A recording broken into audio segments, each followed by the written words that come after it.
Men of Reddit, what are some less obvious red flags about men you would want to caution women against? If you hear a little voice inside you that says I can change this man, he is not the man for you. My mom taught us don't worry if a guy dresses like a dork, that is one thing you can change, but make sure he's good on the inside, you can't change that. I'm colorblind. If it wasn't for my wife my outfits would be all ducked up. Years ago I was leaving for work one morning and as I'm walking out the door she started yelling whoa, whoa, whoa. What are you doing? Me, what? Her, you're wearing green pants and a purple shirt. You look like the Joker. Edit, a letter. That's why I'm a grown-ass man who still goes to my mom for fashion advice. I'm colorblind. She catches when something I look at doesn't match or is not the color I thought it was. And it helps she actually had good fashion sense. They should expand that app Be My Eyes or some such for colorblind folk. This goes for both genders, but don't date someone under the assumption that they'll change something fundamental about themselves. Not fair to either of you. Many moons ago, the first girl I ever dated, remember thinking, I love this girl and it would be perfect if only insert several fundamental qualities about her that were not compatible with me. Of course it didn't work out. Then I repeated that mistake about 6 more times. On the 7th long-term relationship I remember not being able to come up with anything I would change. We've been together for 10 years, married for 5. She's amazing. And perfect. I still wouldn't change a thing. Look at this guy getting 7 dates. Don't trust a man who can joke about others but can't take it. Edit, I know that this can apply to women.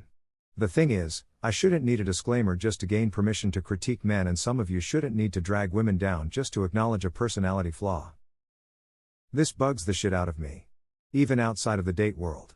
We've had the same group of like 10 friends since high school, and even 20 years later there's that one guy we wish would just loosen up. When someone is declaring multiple times they are not a certain way without prompt, they are actually that way. Any aversion to taking responsibility. The older I get the more I find that the men I respect most aren't the ones with great achievements to their names, but rather the ones who aren't afraid to own their shit. I considered it a great disappointment when the government department I worked for stopped allowing people to own and follow through on customer issues. Previously, you could run into a problem, tell the member of the public, usually, I will fix that, and you would become the hub for that issue, even if you had to contact 3 or 4 other people with higher level authority to actually fix the thing. Whoever the customer spoke with first, they could keep speaking with them on follow-ups and that same person would be in the loop and pushing the agenda. After that was dropped, we ended up with the old stereotype of customers being forwarded from one person to another, often going around in loops, with no one actually ever taking responsibility for getting the issues resolved. You'll be able to tell if a guy is nice by how he behaves. If a guy tells you he's nice, ignore that. That's meaningless. That's like calling yourself a rad dude, most certainly you are not. Unless you have that healthy radioactive glow. Blaming their childhood on treating you and others like rubbish. Had an ex that would always blame his exes for why they went wrong and went as far as calling his recent ex a slut because she would want him to watch their son to have me time. I ignored so many flags from that dude. Crazy. If a guy is doing the minimum of what you want in a long-term relationship at the beginning, it's going to be well below your standards after a few years. I would expect about half of what you see in the first year. Yes, Mom told me 30 years ago that marriage doesn't make your relationship better. This is as good as it's ever going to be. Can you be happy if this is the peak? I realized that no, I didn't want to mother a grown man. I wanted an equal partner. Best decision ever, no shade on his character. Just not the match for either of us. This one is extremely obvious, yet I've seen dozens of women still make the same mistake. If he's rude, selfish and possessive before you're dating, he will not change once you start dating. I don't know why so many women think that a man will have an epiphany and become better once they get in a relationship. People very rarely change. If anything, I would say he would be on his best behavior when you first meet, which means that his behavior is only going to at best stay the same, or get worse. Agreed. While it's common to be a bit nervous on a first date, nervousness doesn't make someone act like an asshole. If it starts there, it's going to get worse. If he's dumb, but thinks he's smart. Yep. A smart person is one who isn't afraid to say I don't know, then let's look that up. Made me feel like a genius just now, I usually say I'd enough about the subject to make an opinion, but I'll look into it. I was taught this years ago and tried to use it in a job interview that I was wildly underqualified for. I was looking for my first job in hour and this company interviewed me to be their entire hour department. I didn't know the scope of the role until the interview. They asked me how I would approach a task and I said I've never come across it in practice, but I am very diligent in carrying out research and finding solutions to answers that I don't have. Basically told them they could Google anything they needed hour for. I didn't get the job. I've done close to 100 interviews in my life. On both the interviewee and interviewer side. I have heard people say basically that same thing and also said it myself, Lamau. And every time it's like some instinctual response that I begin to cringe over as I'm saying it. Interviews can be so duck and brutal. The psychology and like power dynamics. They're bizarre experiences for all parties. I got a dev role by basically saying I'm really good at going on Stack Overflow and bastardizing someone else's code. When they don't respect the word no, even in the most benign of circumstances. Yes. This is incredibly important.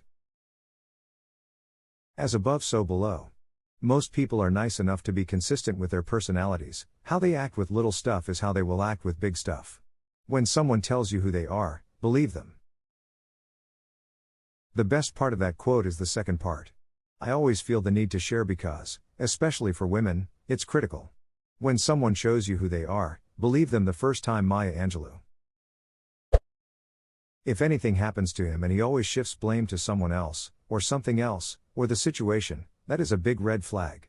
Sooner or later everything will be your fault. Also, if their story, complaint, rant, or explanation sounds too one-sided, again unable to take blame themselves, they are lacking empathy. Red flag. If they behave like they know everything. Change is certainly not their cup of tea. When you have to cater to his needs once over your own with no compromise. It can be something as only watching shows that he wants or doing things only he wants to do or ordering takeout that only he likes. Oh, this makes me think of a man I was seeing and we went to the mall together and I went into about 7 different stores he wanted to go into. Sports stores, video game stores, comic stores. I finally found a store I'd like to go into in not even 5 minutes and he says, "Come on, we're leaving." Man, just the ordering me to do as he says was enough, but I couldn't believe that I couldn't be in one store I liked for not even a couple minutes. I had one just like this. We were once in a game shop for 45 minutes. I don't game and have no interest in it, but he loved it, so I tried to be interested and didn't complain, asked questions, etc. We then went to a shop where I needed to buy stuff and he flat refused to even enter. I pointed out we just did almost an hour in the other shop and he screeched, like a toddler, "You can't force me to like this shit," gesturing wildly at the shop. We got stared at a lot. I went in alone while he sulked outside. Reader, that shop was the supermarket. We needed food. He also couldn't be forced to cook, do his laundry, tidy up, etc. He'd spend hours washing, waxing and vacuuming his car, shitty old VW, not the cool retro kind, the shitty kind, and he considered that a household chore. Car wasn't a household vehicle though, that was his alone. I was only allowed in if I put a bin bag on the floor so my shoes wouldn't ruin it. As if I'd made sure to walk through a 6-foot pile of dog shit every time I left the house. Food shopping wasn't allowed in the boot in case something spills, so he always refused to pick me up afterwards. Great, well-adjusted, responsible adult that he was. Holy crap, I thought my ex was the only one. He didn't scream, but he definitely pouted all the time about having to go to the grocery store. At the time I didn't have a car and he did, so when we needed food I asked him to go with me. He would wait in the car in the parking lot. So my dumb, young self was paying for all the groceries. If I'm gonna spend money on food, I want it to be from a restaurant, and preparing all the food. Why do I need to learn how to cook? You can just do it. And this giant baby wouldn't even set foot inside the store because he just hated it so much because it reminded him of his mom, who he didn't have a good relationship with. How anyone manages to get turned on after that behavior I'll never understand. That's why he's an ex. They don't. Exactly. Dry as Gandhi's flip-flop.